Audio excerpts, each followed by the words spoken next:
Yo guys, kita lagi nih si kambing yang datengin mulu nih guys, kita sok akrab nih. Tapi dia ada lukanya di bibirnya tuh ya. Jadi kita semprot pakai obat aja nih. Tuh, urut dia guys, deketin mulu dari tadi tuh.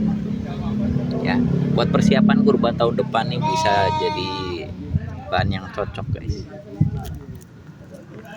Dia pergi deh.